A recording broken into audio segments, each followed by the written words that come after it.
একটা কাম করে খায় না, চাঁদা উড়ে খায়। সব নেতা চলে চাঁদার টাকা দিয়া। কোন নেতা কাম করে কইতে হবে যে আমি কাম করি।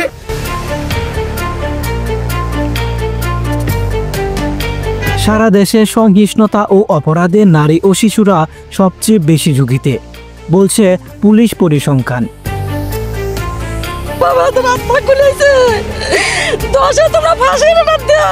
2025 সালে প্রথম 6 মাসে দেশের আইনশৃঙ্খলা পরিস্থিতি নিয়ে উদ্বেগ বেড়েছে সম্প্রতি একটি সরকারি পরিসংখ্যানে।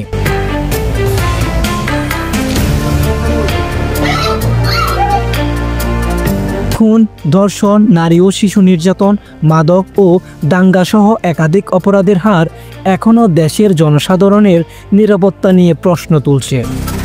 পুলিশ সদর দপ্তরে দেওয়া তথ্যমতে জানুয়ারি থেকে জুন পর্যন্ত সারা দেশে 1933টি হত্যাকাণ্ডের ঘটনা ঘটেছে। আমার চোখের সামনে যেন এই বিচারটা আমি পাই।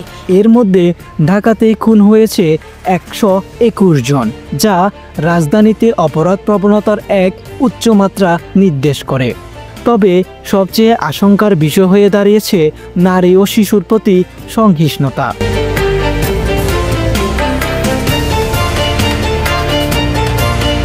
6 মাসে দেশে 2744টি ধর্ষণের মামলা রেকর্ড হয়েছে।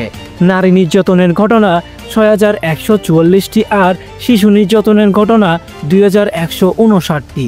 আমি আইসারে নিয়ে বাগানে যাই খেলবো, ওই যে নিয়ে গেছে 5 মিনিটের মধ্যে। আমরা এত খুঁজলাম, কোথাও পাইলাম না, তো পাইলামই। মাদক সংশ্লিষ্ট অপরাধের ভয়াবহ পরিস্থিতি লক্ষ্য করা গেছে, যেখানে মামলার সংখ্যা দাঁড়িয়েছে 24,953টি। এছাড়া অস্ত্র আইনের অধীনে দায়ের হয়েছে 902টি মামলা এবং দাঙ্গার ঘটনা ঘটেছে 53টি। আগের বছরের তুলনায় কিছু অপরাধ কমলেও উদ্বেগ কাটেনি। পুলিশের দাবি অনুযায়ী এইসব অপরাধের সংখ্যা আগের 5 বছরের তুলনায় কিছুটা কমেছে। উদাহরণস্বরূপ 2024 সালে পুরো বছরে খুন হয়েছিল 4114টি, ধর্ষণের ঘটনা ছিল 4394টি এবং দাঙ্গা ঘটেছিল 125টি। তবে বিশেষজ্ঞদের মতে সংখ্যা কমা মানেই পরিস্থিতির উন্নতি নয়, কারণ এখনও প্রতিদিন গড়ে নারী ও শিশুর উপর সহিংসতার বহু ঘটনা ঘটছে, যা সামাজিক নিরাপত্তার প্রশ্নে বড় সংকেত বহন করে।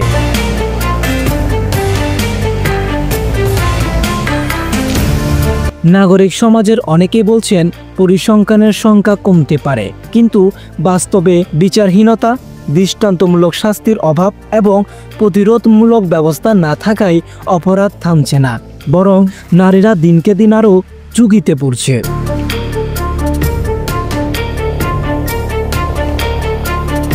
হৃদয়নাথ, গর্জন 71।